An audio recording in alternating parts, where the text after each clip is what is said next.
Olá, senhores, tudo bem com vocês aí? Estamos vindo aqui com uma questãozinha de ótica, a pedido da nossa inscrita aí no canal, a Lívia. Obrigado pela participação aí, Lívia. E bora lá para essa questão, olha só. Um professor realiza um experimento em sala de aula com um laser e uma lente semisférica com o intuito de mostrar para os alunos o comportamento do feixe de luz ao sair da lente por sua superfície curva. Nessa superfície curva, o professor marcou 5 pontos A, B, C, D e E de distância angular de 15 graus entre eles, conforme a imagem abaixo. Em seguida, incidiu o laser na superfície plana, de maneira que o feixe chegue verticalmente em cada um dos pontos marcados como mostrado na figura a seguir. Olha só que bacana. Ele coloca esse feixe perpendicular à face plana, porque esse raio não sofre desvio ao passar do ar para a lente.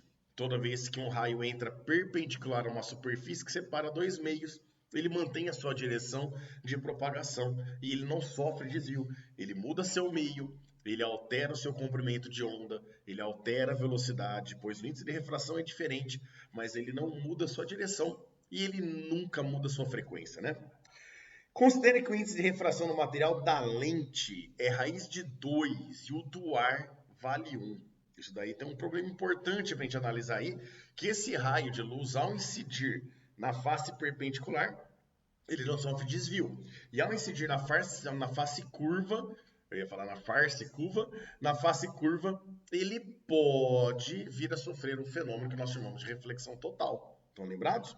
Como ele vai tentar, na face curva, passar da lente para o ar, do meio mais refringente para o meio menos refringente, ele pode sofrer um fenômeno de reflexão total. Então nós vamos ter que analisar aquele famoso ângulo limite, né? Que ângulo é esse que vai nos dar a referência de quem consegue refratar para quem não consegue sofrer o fenômeno da refração.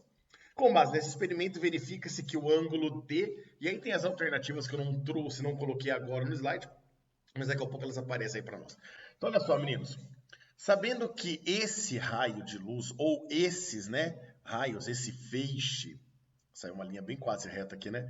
Esse feixe, ele vai do meio mais refringente para o meio menos refringente, ou seja, do índice de refração da nossa lente, que ele garantiu aí no texto que vale raiz de 2 para o índice de refração do ar, que ele garantiu que vale 1 para nós, a gente consegue aqui determinar o ângulo limite, né? Então, esse ângulo limite, se você lembrar, a gente pode calcular o seno desse ângulo limite, que a gente chama por L, é sempre o n menor dividido pelo n maior.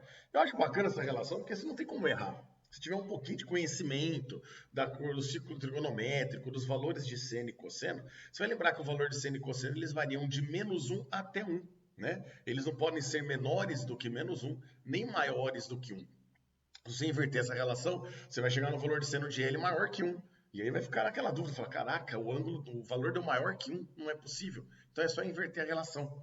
É sempre o n menor sobre o n maior. O n menor é o n do ar, o n maior é raiz de 2 para nós aqui. Eu estou vendo que a minha caneta está pulando, é porque minha mesinha está em esguio aqui. Então, ó, fazendo a racionalização aqui, ó, vamos racionalizar, multiplicar por raiz de 2 em cima e raiz de 2 embaixo. Em cima vai ficar a raiz de 2 vezes 1, que é a raiz de 2. Embaixo vai ficar a raiz de 2 vezes raiz de 2, que é 2. Fechou? E dessa forma, a gente consegue determinar, então, que o ângulo limite é um ângulo em que o seno dele vale raiz de 2 sobre 2, ou seja, esse ângulo limite vale 45 graus. Nós temos 3 situações que podem ocorrer aqui, tá? Duas iguais, porém uma bem específica. Olha só. O ângulo incidente do raio pode ser menor que 45 graus. Isso significa que teu raio sofre a refração. E nesse caso, para você achar o ângulo de refração, você vai aplicar a lei de Snell. O seno de I vezes NI, o seno de R vezes NR, certo? Que, aliás, a equaçãozinha que calcula o seno limite parte dela, tá? parte dela com a definição do ângulo limite para nós. Então, aplicando a lei de Snell, você consegue determinar o ângulo de refração, mas isso somente se o raio incidir indo da lente para o ar com um ângulo menor que 45. Quando ele incide com um ângulo exatamente igual a 45 graus, ou seja, igual ao limite, nesse caso, a gente vai poder afirmar que o ângulo de refração dele vai ser 90 graus, certo? É um caso particular aí, é a maneira que o raio refrata quando ele incide com o ângulo limite. Nessa situação a gente vai estar fazendo o desenho aí para vocês, tá? E caso o seu ângulo seja maior que o ângulo limite, aí sim ele sofre o fenômeno da reflexão total para nós. Fechou, senhores? Bora lá começar então com cada um desses raios A, B, C, D e E para vocês. Lembrando aí, ó, faça que nem a Lívia. Se você não se inscreveu no canal, se inscreve no canal, ative as notificações, estamos trazendo as novidades nos canais aí, já fizemos algumas lives. E se possível, né, cara, ó, se você topar, se você gostar e se você achar que pode ajudar, ajude o canal aí. A gente tá deixando aí o QR Code, o de Pix. É só qualquer quantia, já ajuda a gente aí. Fechou? Bora então? Olha só. Primeira situação que ele dá, nós já sabemos que o nosso ângulo limite vale 45 graus, certo? Isso significa que um raio de luz que incide aqui no ponto A, que veio ali, ó, lembra? Perpendicular à superfície plana, e aí ele não sofre desvio, ele continua nessa direção aqui, certo? Só que agora, olha qual é o ângulo que esse raio incide lá no ponto A. Primeiro, a gente aqui tem que ter uma normal de referência para poder medir esse ângulo, né? Então, a nossa normal de referência aqui, senhores, vai ser medida sempre perpendicular, ó, à superfície onde o raio está incidindo. Então, se eu pegar aquela perpendicular ali, a tangente, né, na curvatura da lente para nós, quando o raio incidir nela, a normal tem que ser perpendicular a essa tangente. Então, a nossa normal está aqui, ó, perpendicular ao ponto de incidência do nosso raio de luz, certo? E aí percebam que, como ela é uma semicircunferência, a normal, perpendicular ao arco ali para nós, né? Ela sempre vai coincidir com o raio da nossa semicircunferência. Então, em todos os pontos que a gente for traçar essa normal, nós vamos perceber que ela vai ser sempre perpendicular ao arco e, coincidentemente, vai estar passando pelo centro. Isso vai acontecer no ponto B, depois vai acontecer aqui no ponto C, olha que bonitinho, no ponto D e no ponto E. Então, perceba que a normal, em cada ponto que o raio vai incidir para nós, ou pode estar incidindo, ela vai ser perpendicular ao arco, porém ela vai coincidir de estar passando no centro de curvatura ali para nós, certo? Então, ó, esse raio incidente aqui para nós, percebam que ele entra perpendicular à superfície, ao arco, né? Que determina ali, delimita o ar da lente para nós. Se ele entra perpendicular, é um caso particular. Esse raio não sofre refração. Toma cuidado. O ângulo incidente aqui para esse raiozinho preto, ó, ele vale 0 graus. Aí você fala assim, peão, como vale 0 graus? Ele não forma 90 graus com a superfície? Forma, mas o ângulo, toda vez que você dá nome a um ângulo, ângulo incidente, ângulo refração, ângulo reflexão, ângulo limite, se ele ganhou nome, ele tem que ser medido entre o raio que você está trabalhando e a normal. Perceba que a normal, ela está na direção do raio, né? Esse raio aqui, ó, em vermelhinho, ele teria aí, sei lá, um ângulo de 30 graus. Aí eu vou diminuindo, ó, cai para 20 graus em relação ao normal. Cai para 10 graus em relação ao normal. E conforme eu for aproximando ele da normal, esse ângulo vai ficando cada vez menor. Até que ele chega na direção da normal. Se ele está na direção da normal, a gente vai ter que indicar que o ângulo incidente vale 0. O ângulo em relação à superfície vale 90, mas os ângulos que têm nome para nós aqui na ótica, ou em ondas também, eles são sempre medidos entre o raio, ou a onda, e a normal de referência para nós. Isso significa que aqui a refração dele também vale quanto? Vale 0. Ele não sofre desvio. Perceba que se você aplicar isso na lei de Snell, você vai conseguir provar que ele vale 0 realmente, né? Põe aqui, ó, o seno de incidência, 0. Seno de 0 é 0. 0 vezes qualquer coisa dá 0. Aí o n aqui que está multiplicando passa para o outro lado dividindo. Então vai ficar 0 dividido por esse valor. E 0 dividido por qualquer coisa é 0. Qual é o ângulo que o seno vai dar 0? O ângulo R também valeria 0, né? Então perceba que o incidente e o refração, eles vão ser iguais aí nessa primeira situação. Fechou, meninos? Esse raio sofre refração normal, o ângulo incidente vale 0, o de refração vale 0. E vamos passar para o caso B agora. Olha só que bonitinho. O B, já deixei para nós desenhada normal aí. Olha que legal. Perpendicular ao arco, coincidentemente passando pela superfície. E aí, a gente vai perceber que esse raio ele veio perpendicular à face plana, né?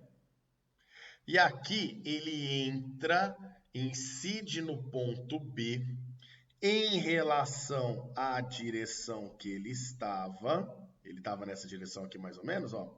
Ele sofre uma refração de forma que ele se afasta da normal, justamente porque ele está indo do meio mais refringente para o meio menos refringente, né? Perceba que a lente é o meio de maior índice de refração e o ar é o meio de menor índice de refração para nós, certo? Então esse raio passa a refratar com um ângulo em relação ao normal, que eu vou chamar de RB para nós aqui. Meninos, o ângulo de incidência, olha só que bonitinho, nesse caso aqui, ó, a gente pode trabalhar com aquela regra máxima lá em matemática que fala que duas retas paralelas cortadas por uma mesma transversal, você pode brincar com as regras. Eu aprendi com o Museu do Zorro, né? Mas você vai trabalhar com ângulos alternos e internos. Então perceba que esse ângulo aqui, ele é congruente àquele ângulo de cima, o incidente. Portanto, esse ângulo, como de baixo vale 15 graus, a gente pode falar que esse daqui também vale 15 graus. Portanto, o ângulo incidente no ponto B, ele vale 15 graus. Perceba uma coisa, apesar de você ter os índices de refrações tanto da lente como do ar, o ângulo incidente não é um ângulo conhecido para nós, não é tabelado, né, o valor do seno. Eu, por exemplo, estou com uma calculadora aqui do lado. Eu poderia calcular esse seno de 15 aqui para nós.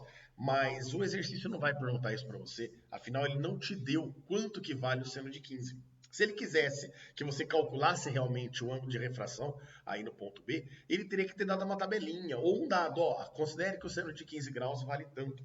Então, nesse caso, não há necessidade de aplicar a lei de Snell para se calcular a refração em B, justamente porque a gente não vai ter condições de calcular ela por um seno de 15 não ser um valor tabelado ou um valor conhecido para nós aqui.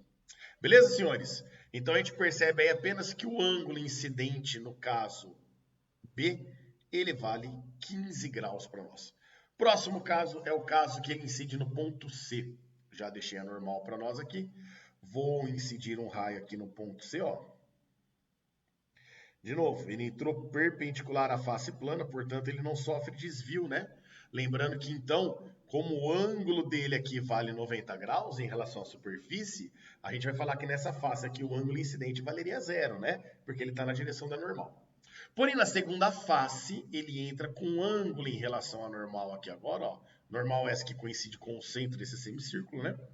E esse ângulo incidente em C, nós também vamos saber o valor. Justamente que nós vamos poder aplicar de novo aquela relação de retas paralelas com uma transversal. Então, nós temos aí que esse ângulo é congruente a esse ângulo aqui de baixo, ó. Tudo isso daqui vale 2 vezes 15 graus, ou equivalente a 30 graus. Então, nós já sabemos que, nesse caso, o ângulo incidente, né, o ângulo de incidência do raio incidente em relação ao normal, ele vale 30 graus. Nosso raio tinha esta direção. Porém, como ele vai do meio mais refringente para o meio menos refringente, ó, do mais refringente para o menos, se ele fosse do menos para o mais, ele tenderia a desviar ficando mais próximo da normal. Como ele vai do mais para o menos, ele tende a desviar ficando menos próximo da normal. E aí ele sofre esse desvio aqui, certo? Porém, este é um caso em que o ângulo de refração no ponto C é possível a gente calcular. Mesmo ele não tendo dado o seno de 30, o seno de 30 a gente tem que conhecer. Então, aplicando a lei de Snell aqui, ó, seno I, NI, é igual ao seno R, NR para nós.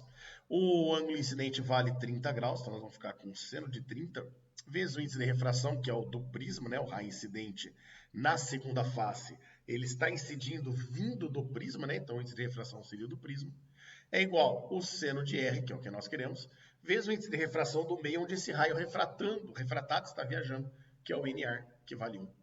O seno de 30 vale meio, né? Então vai ficar meio vezes raiz de 2 é igual ao seno de R vezes 1, que é o seno de R. Portanto, como o seno de R vai ficar o raiz de 2 sobre 2, nós identificamos que esse ângulo de refração lá no ponto C, o ângulo que, se eu calcular o seno da raiz de 2 sobre 2, essa é tabelada, ele vale 45 graus para nós aqui. Fechou? Então, nós sabemos agora o ângulo incidente e também o ângulo de refração e como esse raio se comportou ao incidir no ponto C desse semicírculo. Bora para o caso D? Olha só que bacaninha. O caso D, meninos, é um caso bacana para a gente analisar, né? Olha que interessante. Esse raio de luz que incidiu perpendicular à superfície plana não sofre desvio. Ele continua na direção, incide nessa face curva, né, que é a face esférica, e aí ele teria essa direção. Porém, como ele está indo do meio mais para o meio menos, ele vai sofrer um desvio. E como ele vai para o meio menos, ele tende a ficar menos próximo da normal, né? Então ele afasta. Mas, senhores, esse é um caso particular para nós. Olha que interessante. Esse daqui é um caso que o ângulo incidente, olha só, o ângulo incidente aqui na face D, então nesse ponto D, né? Esse ângulo incidente, ele vale, de novo, né, congruente àquele ângulo que nós vimos ali de baixo, pelas retas paralelas, cortadas pela mesa transversal. Então, esse ângulo aqui é congruente a ele.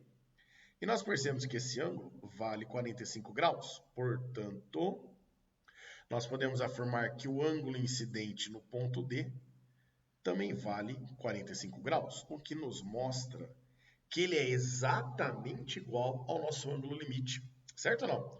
Então, sendo igual ao ângulo limite, percebam que ele sofre refração, mas ele sofre uma refração rasante à superfície que separa os meios ali para nós. Então, se vocês pegarem aqui uma linha tangente, né? Uma linha tangente passando pelo ponto D, essa linha tangente, ó, o raio rasante está praticamente sobre essa tangente para nós. A gente costuma dizer aqui, né, de forma geral, que o ângulo de refração vale 90 graus, tá? Mas o ângulo de refração ali no ponto D, ele não vai valer 90 graus. Ele vale aproximadamente 90 graus. Ele tem uma leve inclinação de 89,9999 graus em relação ao normal. Por isso que a gente acaba aproximando para 90. Ele sai rasante a superfície para nós. Porém, esse raio ainda sofre refração para nós. Ele muda de meio e sai rasante a superfície que separa esses meios. Fechou? E agora percebo que o caso E vai ser algo diferente para nós, né? Porque como o ângulo vem aumentando, o ângulo incidente em cada caso, o caso E não vai ser diferente. Então, olha só no caso E. A gente vai pegar aqui um raio incidente no ponto E. E nesse caso, ó, ele incidiu perpendicular à superfície plana, não sofreu desvio. Só que agora ele incide e esse ângulo incidente em relação à normal tem que ser igual a este ângulo aqui, porque são ângulos alternos internos, ângulos congruentes. Como eu percebo que aqui ele vale 4 vezes o 15 graus, 60 graus, nós vamos poder afirmar que esse ângulo também vale 60 graus. E nesse caso, como o ângulo incidente no ponto E vale 60 graus, ou seja, é maior que o nosso ângulo limite, e consequentemente também incide do meio mais para o meio menos, nós vamos poder afirmar que esse raio sofre o fenômeno da reflexão total. Ele tenta sair do prisma, mas ele não consegue sair do prisma aqui para nós. E aí, senhores, voltam as leis da reflexão. O ângulo incidente e o ângulo refletido, eles sempre terão que ser iguais. Então, aqui ele reflete no ponto E com um ângulo de 60 graus para nós, exatamente igual o ângulo incidente. Então, percebo que não existe refração no ponto E.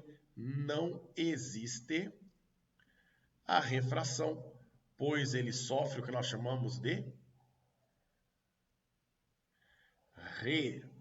reflexão total. Todos os raios que chegam ali, eles sofrem uma reflexão total, certo?